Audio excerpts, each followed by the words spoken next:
You're listening to Barbell Logic, the podcast where we talk about what it means to experience strength and how you can use simple, hard, and effective strategies in training and nutrition to improve your life. It starts with meeting you where you are right now and finding lasting solutions. Welcome to the show. Welcome to the Barbell Logic podcast. I'm Matt Reynolds. I'm here with Niki Sims. What's up? Hey, everybody. Hey, how was good to see Thanksgiving? you. So good. So good. Was in Albuquerque. Saw everybody, and I just ate so much New Mexican food, and it was just you guys did like a New amazing. Mexican Thanksgiving, right? Like green My chili sister and made she just cooked so much. She made 4 different kinds of enchiladas, green chili chicken stew. My mom made pozole and tamales. We had this huge salad. It was just wonderful. And, Mexican food, it's kind of like Italian food where it's the same food, just in different arrangements and shapes. Yeah. New Mexican food is just, cheese and chili and a meat. Yeah. And a tortilla, just all in different arrangements. I've always joked at I eat Taco Bell about once a year. I hate Taco Bell. Of all of the fast food restaurants, Taco Bell is probably my least favorite. But I'm I've not noticed sure how I feel about you talking about Taco Bell after talking about New Mexican food. Oh, it's not the same at all. Although I'm just going to make the connection here that I've noticed that when I go to Taco Bell rarely, which is nothing like New Mexican food for sure. We've been there and the food is amazing and Taco Bell is terrible. Taco Bell has 3 ingredients or 4 ingredients and has 90 things on their menu. Yeah, you've just mixed them different. It's all the same stuff. So different shapes. Yeah. How was yours? It was great. We had 3 Thanksgivings, 2 with turkey and then 1 with hamburger chickens that I smoked. But that's nice. a very similar style of meat. So I'm ready for some beef. We had sushi the other night. I was like, all right, I'm ready. I'm ready to get off the turkey train. But they still we only had turkey. So I bring my meals with me when I fly now because I hate airport food and I also hate getting hungry. And the only turkey we had was the turkey sandwiches that we traveled with on the plane. Funny. I will say I still really like the leftover turkey sandwiches. And when I put spicy brown mustard on one piece of bread and then I put cranberry sauce on the other piece of bread and then put the turkey on it. It's really good. It makes for a good sandwich. Acidic, tangy, yummy. Yeah. A quick update to my camping trip story that I told. My body has now broken out in what I assume is poison oak or something. Oh my God. So I'm on the full drug regimen, including prednisone, which is a terrible drug that I hate to take, but seems to probably be working. Sorry. It's so weird. It popped out late, and it was only on the areas that were exposed on that. So on that camping trip, on the last ridge that I climbed, I was so tired when I got to the last ridge. I just sort of reclined on my side, and it's like you can just imagine. And it, where my shirt and my pants kind of came apart, and it exposed, kind of like my left oblique love handle area to the ground. And I thought, well, that's no big deal. It's like 20 degrees outside. So there's no chiggers or bugs or anything. But there was something because 4 days later, and it was 4 full days later, I started getting a rash and getting itchy. And then, I don't know what it is, but we're treating it. We're treating it for whatever it is. It seems to be getting better, but I've been awfully itchy. Doesn't look good. I sent some pictures to Dr. Spencer and he was like, whoa, he was like, oh, we got to get you on some meds. I was like, yeah, it's been like 3 weeks now. So we are going to talk today about wearables. Unfortunately, wearables do not track poison oak or poison ivy or rashes on your body. No alerts for being like, don't touch that. That's right. That would be great, actually. We're probably not that far away. So we love wearables. I have an Apple Watch. It's what I wear all the time. You wear an Apple Watch too, right? Yep. Mm-hmm. There are a lot of good ones out there. I've had the Oura Ring as well. I like it okay. Not as much as it doesn't do as much as an Apple Watch. I've played with the Whoops. Many of my clients watch wrist. It's thing? like a watch. It doesn't have a display. And we'll get into what it does, but it's got an app that you put on your phone. Well, we'll get into it in a minute. And then Garmin. Lots of my clients have Androids.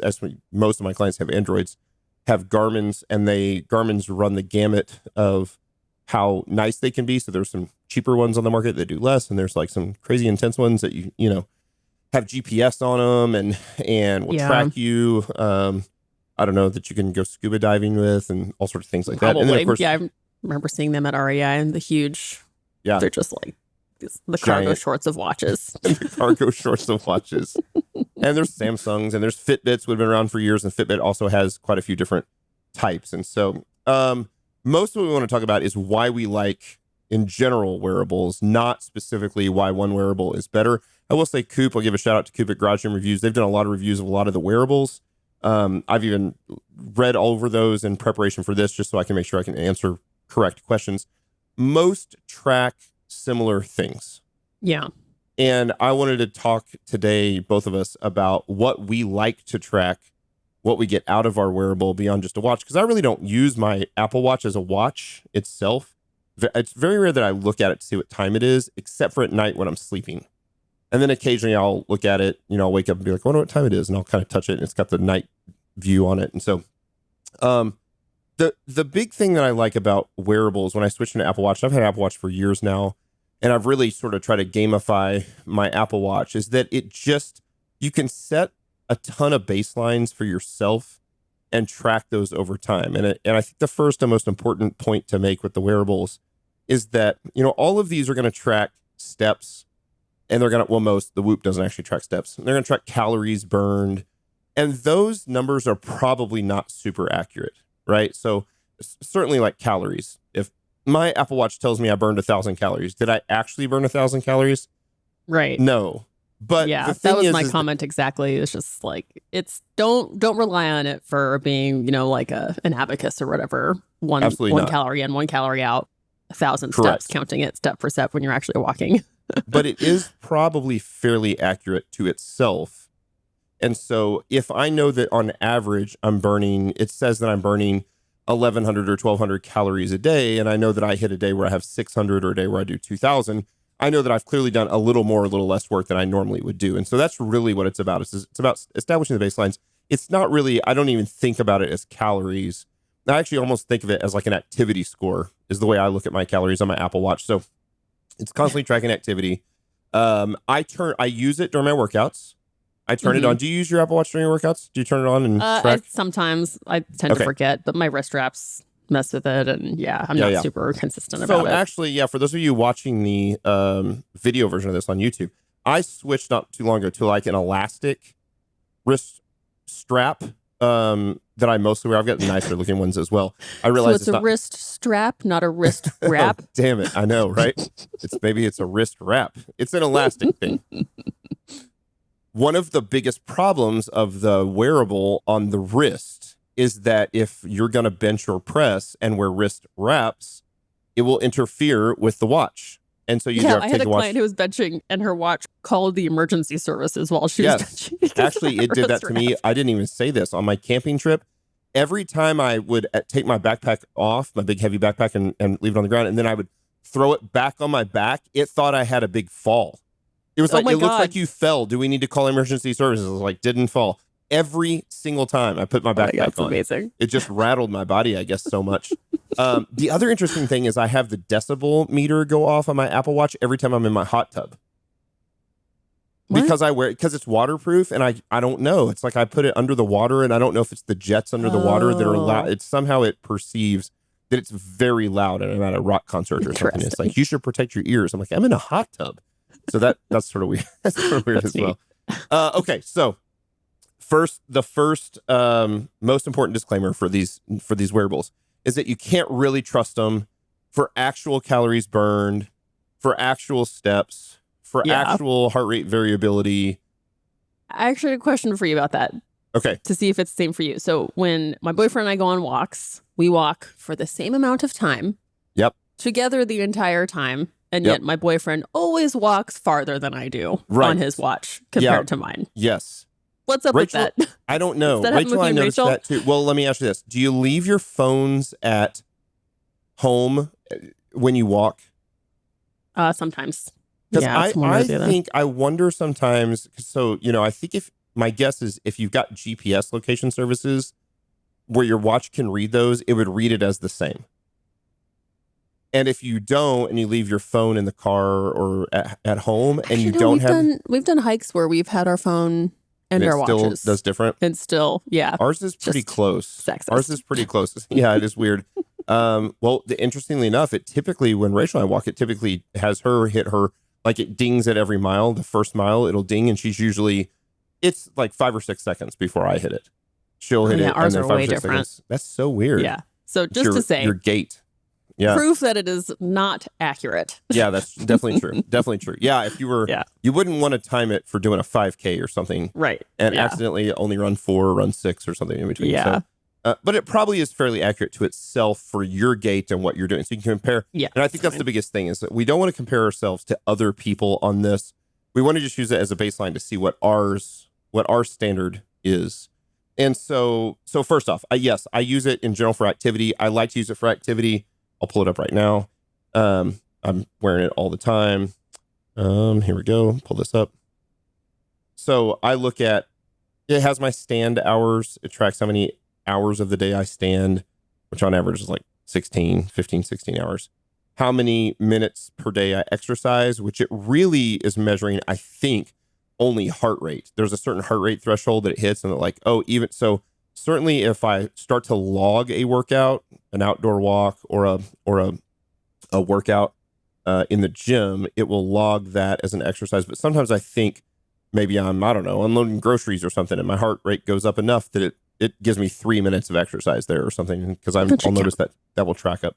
It tracks my steps, it tracks my distance, and then it tracks my move activity via calories, which again, I don't really consider calories. I just look at it as what I normally hit, and I try to make sure I hit that baseline every single day. So one of the things I think that works well is if you're trying to hit, say, 10,000 steps a day, something like that, then again, did you actually hit 10,000 steps? I don't know. You're probably kind of close. But if it's the same wearable and it's the same person, it's pretty accurate to itself. So I do think it's a good place to just know that I'm hitting my baseline numbers every single day. It's the best reason to use this, is to know that it just gives you something to look at, to track over time, to know over time I'm hitting certain numbers. You know, if as January rolls around and we all try to be a little more active and try to lose a little bit of the winter fluff and get ready for spring, almost everybody's going to try to increase their total activity or their movement. And so you can say, like, I want to increase my movement or my activity by 20% or 25%. And that's very easy to track if you've been tracking it for the past year and you know exactly about how much your tracker tells you that you're moving. That makes sense? Yeah, totally. It's your kind of tool to know if you're aiming or if you're actually being accountable to aiming in the direction where you want to go. That's exactly right. The outcome is like a big target board, and then the wearables help you kind of be accountable to it. Or they're like kind of how you gamify it to be accountable to it. You're like, oh, I better make sure that I got my steps in, and, you know, I better make sure and stand. It's like just it's like a little buddy who's like, hey, do something. Hey, do something right now. That's right. Like, how about now? Oh, you did a good job. How about a little bit more? Do you want to meditate right now? Ooh, heart rate was high. It's just kind of like a little bit of a nag, which can sometimes be really helpful. Yeah, or not. So you have to decide which ones you want. And so, like, I turned off the deep breathing meditation thing. I was like, I don't want any of that. I don't ever want to get dinged on that.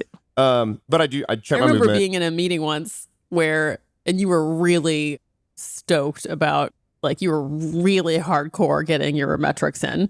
And funny. We were like sitting on a patio, is you, me, and Andrew, and you were like, oh, I got to get my steps. I'm almost at 10,000. You were just like walking in circles in this little patio until you got your step goal in for the day. There you go. So it's awesome. That's well, good. And it's, you know, I mean, again, and that's actually kind of a silly story, but the reality is that I was being intentional about being more active at that time in my life as opposed to right now. Where I'm eating too much turkey and drinking too much whiskey. No, here's the real value I get out of it more than anything else: tracking sleep. I track my sleep every single night, and I am religious about tracking my sleep here. I charge my watch twice a day for a little bit of time a day, and I've noticed that over time, and I've had several Apple Watches, they should charge pretty fast, and the charge lasts a long time.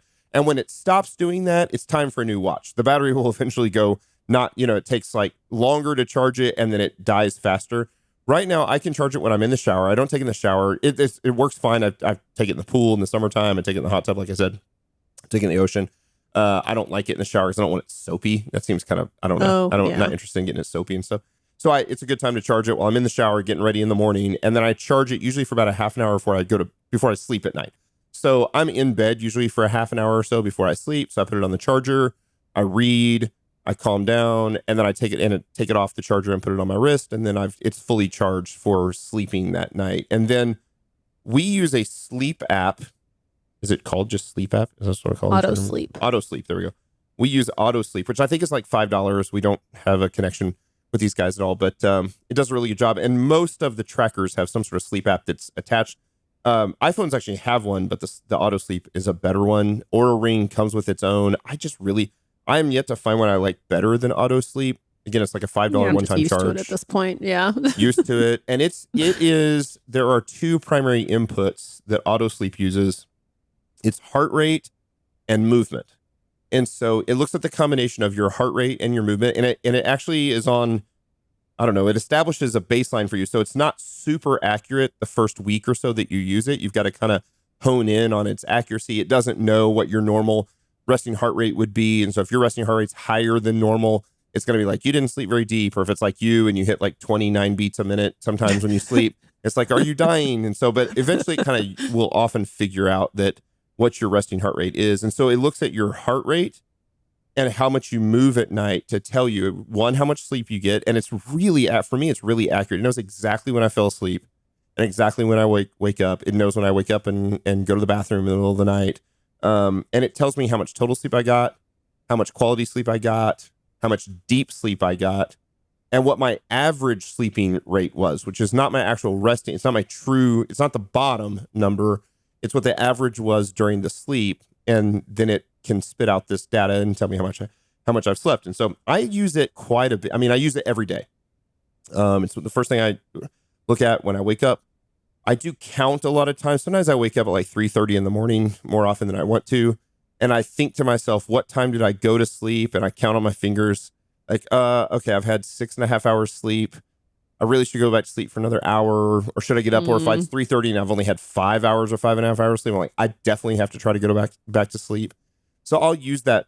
I try to make sure I game my sleep and make sure that I don't know, game my sleep, but just really have high quality sleep hygiene. And so, and we've talked about this on the show before too, about we have a very dark room and we've got, weighted blanket and a cool room and CPAP and sound makers and all the things just to try to keep our quality of sleep as high as we can. And I sleep very well. And so does my wife, but you use it for that as well. Yeah. I use it for sleep too. Mostly just so I can brag about it. But I really enjoy seeing how well I did. Yeah. And do you sleep pretty well most nights? Yeah, most nights. Yeah, I sleep pretty well. Yeah, I noticed it's also it relies heavily on consistency in the bed you're in. Cause like when I travel, it might say my numbers are good, but I'm like, BS, I feel terrible. I know I was not getting a good night's sleep. So I think that is a factor as well. And it's like, I think this one in particular, the sleep one, is really important to explain that metrics, especially when you're using them for your body, remember that you're doing this to feel good. Yeah. And so when you start beating yourself up, or when you wake up in the middle of the night and look at your phone, which is arguably one of the worst possible things you can do in the middle of the night if you wake up, is look at your phone or a bright screen, you're going to start actually kind of sabotaging yourself. So if looking at these metrics start to stress you out, this is no longer they're no longer serving your purpose. It's not like you're at work and your boss is like, no, we need to hit these numbers because the KPIs and blah, blah, blah, blah, blah. Like, remember that you're tracking metrics for yourself to feel good and have fun. That's right. That's right. Yeah. So this is specifically why Rachel doesn't wear it at night. Yeah. Because she knows that she'll obsess over it. And she had a point in her life where she wakes up a lot of times at night and she just can't go back to sleep for like 2 hours and she tosses and turns. And that is stressful enough because you're trying to get yourself to go back to sleep. And if you start thinking about, the sleep app is going to say that my sleep was terrible, and that's just heaps more stress. So absolutely. Yeah. That's a really good point. One of the things I've noticed, and I think you have too, is when I drink at night, my quality of sleep is significantly worse. And it specifically shows my resting heart rate or sleeping heart rate is about 10 beats higher per minute on nights that I drink and then nights that I don't. And so getting into that deep sleep becomes very difficult post-alcohol because the heart rate's higher and it doesn't really ever let me get into it. So I might be relatively still, but the heart rate doesn't really get to a point down where the app says he's in good deep sleep because it's run at 72 instead of 60. Yeah. Yeah, same. And that It actually can be, sometimes it really affects my sleep drinking. Sometimes actually just like a glass or two, depending on what time of day I had it, it actually doesn't. So I don't know. Sometimes it's all over the place. But I think Yeah, me too. Same. kind of what's really useful about wearing or using a wearable is you can see the data that the wearable gives you and then start to associate that with your behaviors and how those behaviors make you feel. Yes. And so when you, like a night that has a lot of deep sleep, in this app, you get like a lot of purple bars and you're like, cool, that's awesome.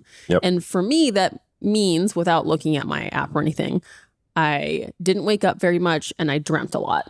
So that's my own metric that I don't need the watch to tell me or anything. So the more you can start kind of using the wearable metrics to kind of build your own awareness, I think that's where they become really, really useful. And same thing when you're, walking a lot, you're like, oh, well, I did this many steps today, which means I got a lot of sun. I took my dog out this many times. I was not looking at a screen for this amount of time. And those are the metrics that kind of actually matter more than what the wearable tells you. So for sure, that's where I think they're really useful, is like start to use them to create real life, not screen related metrics. Yeah, I agree. So the other thing that I use these for, and it really does, it's not even necessarily have to have a wearable for, but I use my iPhone for, is I track a lot of other metrics that the wearable will not track, but it just gives me a good place to track them. So I'm looking through it right now. So I'll track my blood glucose. I just like to, I'm not diabetic or pre-diabetic, nor have I had any issues with ever having sensitivity. I just like to prick my finger every once in a while in the morning when I wake up. Yeah, I just like to see where the baseline is, so I know where my blood. Matt is the most metrics person I have ever met in my entire life. I just had a guy come over. I was just telling you, I was in a meeting and it was a guy who's starting a business, a young entrepreneur. He was just coming over to pick my brain, and he was like, I don't think I've ever met anybody that's more systems oriented and metrics than you are. And I was like, just wait. To a fault. So yeah, I track my blood glucose. I keep track of my blood pressure on there. So again, I've got a blood pressure cuff.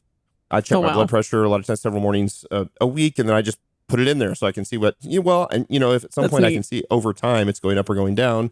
When you're my size, it's I don't think blood pressure is probably an issue for you at all to even concern yourself about. I've got pretty great blood pressure. Yeah, but if you were a 280-pound man, it might be different. And so I track that. The blood oxygen is now tracked, right? So it's like almost all these wearables, and a lot of these wearables have pulse ox on them, which is really cool. Yeah. A lot of them have body temperatures as well, which again is not at all going to be accurate as far as it's not there to test if you have fever. It's there to have sort of a baseline. It knows if you were at the same spot every day. It knows in general what the temperature of the skin on your wrist is underneath the watch in general, or when you sleep at night. And Oura Ring is the same thing, the ring that you wear. And it will tell you if it's, if you're a little warmer than normal, a little cooler than normal. And it just gives you some read there. I don't know. There's probably I don't know. I've certainly never used this to see if I'm ovulating, but you could probably test to see if you're ovulating. I've never done that for myself to see if I'm ovulating personally, but usually if I feel like wearing the color red, I'm like, oh, I'm just kidding. That is not a blanket rule. It'll track body mass index, which is a stupid one, but there is still a piece where you get that number at around 30, over 30, under 30, which certainly isn't a magic number. You can put in your height, and put in your weight. Can't you get scales now that talk to your watch or something, or talk to your phone? You probably can.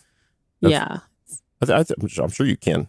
Yeah. Work that way with its own talk app. to your phone now. Yeah. I have no idea how my Apple Watch tracks this, but it tracks my VO2 max. It says it does. I can't imagine. Like listen to your breathing. That's like remotely the accurate. decibel of his breathing. That's right. Unless my CPAP is sending messages to my Apple Watch at night. You're sleeping VO2 max. That's right. Heart rate is a big one for me to check. Heart rate I can see. I know over time when I'm healthy or less healthy. My heart rate. Yeah. It makes a major. I mean, I see 20 beats per minute difference between when I'm healthy and lower body weight versus higher body weight and low health. And so again, my heart rate compared to your heart rate, I would always look unhealthy. And I've even noticed like Rachel's heart rate gets a lot higher. Her heart rate is much lower. Her resting heart rate is much lower than mine. But man, a set of 5 heavy squats, her heart rate will go to 160. And I'm like, damn, that is like high. And then but it drops pretty fast. And so mine never gets that high. It just rarely gets that high. in training. And so, right, sleep. Oh, here's one I use with my bad hips that most people wouldn't care about. It has my speed, my stair speed up and my stair speed down. And so now I know you laugh, but if you're getting old and you need hip replacements, I look at that and I'm like, I gotta speed up these going up and going downstairs a little bit. Yeah. I can't just give up. That's right. I can't just give up. This won't work. Waist circumference, waist measurement, I always keep on my Apple phone as well. And again, it's just stuff that you can track over time. Do you just have that in a notepad? No, it's in your summary. See, I've got my summary. You can track your dimensions. Stuff. Oh yeah. Oh, yeah. Holy moly. So you go to health. You go to the health one, and then you can put in all that stuff. There's the fitness one, and then there's the health one. And the one that says health, you can add any metrics you want. Lots of different metrics. We've got a lot stored in there. You can open new ones up that don't show, so you can pick the ones that you want to track. So the goal here is that. Figure out the metrics that matter and that you want to track. I know most people aren't going to be like me and want to track 50 different metrics. And I don't track every one of those metrics every day. I just, every day there's usually I input 2 or 3 different ones, and I just keep over time so that once a week or so I've tracked all of those. And then you do that over a long period of time. Then you're just looking for a baseline and am I going generally the right direction or not? And so that tends to work pretty well. I will say this, my experience with some of these other wearables, a Whoop, I think does a better job of measuring heart rate variability. If you're training based on heart rates, like, I'm going to train until my heart rate hits a certain number, it's 135, and then I'm going to stop and rest until it goes back down to 110 or 115 and go again. A Whoop works pretty well. A Whoop is interesting also because they've got the most interesting pricing model where all the Whoops are free, and then you sign up for a monthly package. It's like $30 a month, I think, for a year or something like that. And and you get paid $30 a month, and then you get all the stuff that they do. But a Whoop doesn't have a display. It doesn't have an alarm. I don't think it has an alarm. And it has an app that goes to your phone, and you've got to pull up the app to kind of see the thing. And it doesn't have a step counter, which is kind of interesting. And so one of the big things that Coop didn't love about it was that it didn't really have a step counter or some amount of total walking distance or steps. It's more about heart rate.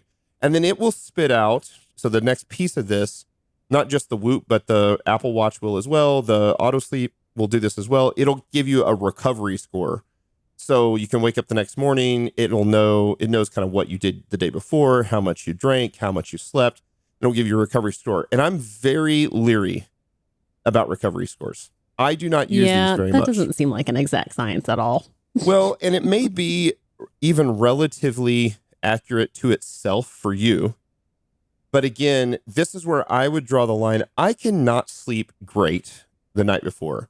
And I can get up and most of the time I can say, you know what? If I didn't sleep great, I need to probably plan for an hour nap this afternoon. So I'll work in the morning, I'll take an hour nap, and I'll get up and work some more. And if I slept great, I'm like, I don't need a nap. And, and then sometimes I just feel like I need a nap, whether I slept great the night before or not, and I'll take it. So it's not so regimented. The recovery thing, though, there are days you just need to get in and do work, and you need to train, and you need to do the stuff. And if I look at it and it says, well, my recovery's poor, I should really just sit around and like watch Netflix today. I just don't know that there's no. What are the actions that this metric is driving? Yeah. That's exactly right. And so, honestly, the days that would say I have the least recovery are the days I probably need to go on more walks with my wife and not sit around and watch Netflix. As a matter of fact, I've noticed that on days that I don't feel great and I sit around and watch TV too much, I never feel better at the end of that day. Yeah. I always feel worse. Outside fresh air, natural light, that really tends to be like the best way to make you feel good. That's right. So I've never let what it says for my recovery dictate how I would train that day. I've never been like, I'm supposed to hit a heavy triple. It says I don't have it in me today, so I'm going to back off the weight. I don't ever do that. I've never done that my whole life. I don't think it's a good idea. I think there's times you're just called to do the thing. I think, again, we've done the whole series on auto regulation. If you're in that, then there may be, as you start to actually train, your actual training may tell you it ain't there today and you've got to back off. I think that's perfectly fine. But I think letting the wearable tell you, like, you should probably just not train today or not train that much today. I'm like, I don't think so. That's a really good point. I don't think that's a great place to go. Okay. Any other major pieces that we want to pull out here? Well, since wearables and why wear them, I would say another reason I really love wearing the watch is you can use it to where you can leave your phone at home and go on a walk and you still get some cell service, which can be really useful. You can like call emergency services from your watch, which I think is pretty rad. It's got a flashlight on it. I think a lot of the reason or some of the fun reasons to wear a watch are to leave your phone at home, but still like have like emergency connectivity. Yeah, especially, and they almost all offer, well, certainly the Apple Watches, the Garmin's, the Samsungs, they all offer the option to be able to even, track you from a satellite perspective. People that hike a lot and go out in the middle of the woods and stuff, like those are nice things to have. Even being on that crazy camping trip that I went on where we had zero cell service ever, you'll still occasionally get enough satellite ping that it'll GPS you. And most people don't know this. I don't know if you ever noticed this. If you're on a road trip out in the middle of nowhere, you're in the middle of rural country, there's no cell phone service, but the map still works and it still knows exactly where your car is. Thank goodness. So it obviously takes a much lower level of power or signal to ping the GPS to make sure it's in the right spot. Now, some of the wearables don't have those at all, or don't even have a capability for those, but most have some capability there. And so if you're somebody who likes to go out and hike a lot, you live in the mountains, I think that's a really smart move to have, to like if something happened and you fell and like they couldn't get a hold of you, like to be able to ping that wearable and know exactly where you are in case somebody had to come get you or find you. I think that's a really good idea to have. I think it's just a good safeguard. So I'm interested we are recording this and we'll see how this comes out. We'll see if we can keep this part in, but you're going to record with Sully, Dr. Sullivan, tomorrow, and his podcast may come out first, or this one may come out first. And when he's going to talk about metrics that matter, like what are the real health metrics that we should be watching? What are things that we should be concerned with? Obviously, some of those will not be able to be measured by a watch. I would assume things like HbA1c for kind of understanding where you're at, diabetes, blood tests, triglycerides, things like that are, you can't. But I would be interested if he were on this call, what he would be looking at and tracking. So certainly I would think heart rate would be one. And I think being able to have the app to be able to track things like blood pressure. I know blood pressure is really important to him as well, which the wearable doesn't do, although probably we're not that far away before it is able to track blood pressure and actually kind of inflate on your wrist. I'm sure there probably are even some of those out there at this point. But being able to track those, I think, are really nice. So ultimately what this does is it takes things that you probably would have put in a notebook years ago and or even had no ability to count. Like, how did you count steps? And I don't know if you remember back in the 80s, they had the old pedometers. They actually had the, like, they click, click, click. You could, or so, and you talk about not accurate. Like, it's really not. I'm sure these are much more accurate. So, you're able to measure a lot of stuff that you didn't used to be able to measure. You're able to track a ton of things, even the stuff the wearables can't track. You can track on your phone all in one place. And then the other issue is, even if you try to track that on, say, a notebook, you never got good graphs, right? Because you're just like, you just have to flip through the pages. And one of the things I like about being able to track this is you can just see very easily if you're moving in the right direction or not. Is my body weight going up? Is my body weight going down? Is my waist going up? Is my waist going down? Is my sleep generally getting better or getting worse? And so these are all things that we can track both on our smartphones and on the wearables. And that's why we love it. I like to gamify it. For me, it's just a little extra dopamine boost to kind of gamify what I'm doing and try to get in my work. I try to get as many calories burned in a workout as I can without making the workout longer. So I'll look a lot of times, like I'll try to train 40 minutes or, almost all my workouts now are under an hour. And I have a good idea of how hard I work based on how many calories it said I burned in that time. So if I'm generally training 40 minutes and one workout, it says I burned 250 calories and another workout, it says I burned 550 calories. Like I know, my heart rate was a lot higher on the one throughout. I did a lot more work, i.e. via my heart rate was higher throughout this workout. And so that's another thing that I'll tend to track and just like, okay, where I lollygagged a little bit, talked too much, talked to Rachel, sat in the chair too much between sets, rested too much between sets, and really didn't burn a lot of calories for the same amount of time. And so I can also kind of measure density there of amount of calories per workout, which I like to do. Again, not calories. I don't consider it actual calories. It's more of just like a work score. It's just a score of like how much work I did. That's, I think separating yourself from the actual term calorie is probably really smart with these. Yeah. But I think you can probably pick up on how this can be really useful for people who love to get like to gamify. Yep. And you're right. You get like a dopamine hit from like achieving certain things, from closing the loops. Like, and I think it's really useful for certain personality types. There's, a double-edged sword to everything, but I think they can be a really helpful tool for a lot of people. Yeah, absolutely. There you go. That's why we love wearables. It's also that time of season. So I will, again, the only one I've owned a handful of these. I love the Apple Watch. I love the new Apple Watch. I love what they're doing with it. I think it works great. If you have an iPhone, I think it's your best move. If you don't, I think the feedback I've received from most of my clients is that a Garmin works really well with an Android, and a Whoop works really good with both. Just know that it's going to be better on the heart rate stuff and better on the sleep and recovery stuff, and not as good on like the steps and the actual things. So if you walk, you want to track steps, the Whoop's not going to do that. It doesn't really have an alarm. But I do think a Whoop is, so to me, those would be the first three that I would get. Would be the top three would be the Apple Watch for iPhone users, the Garmin for Android users, and the Whoop for anybody that really wants to look at heart rate variability, heart rate stuff, lots of endurance stuff. If you're doing sprints or high intensity interval training, a Whoop is probably a really good one to use as well. So awesome. That's great. Awesome. Thanks for listening to another episode of the Barbell Logic podcast. I'm excited to hear the one with Sully so I can hear what actually matters. And then I'll add a few more metrics to my, I'll add my HbA1c and my triglycerides in there. We'll track those. Same. So we'll see you guys next week and for another episode of the Barbell Logic podcast. See you guys. See ya.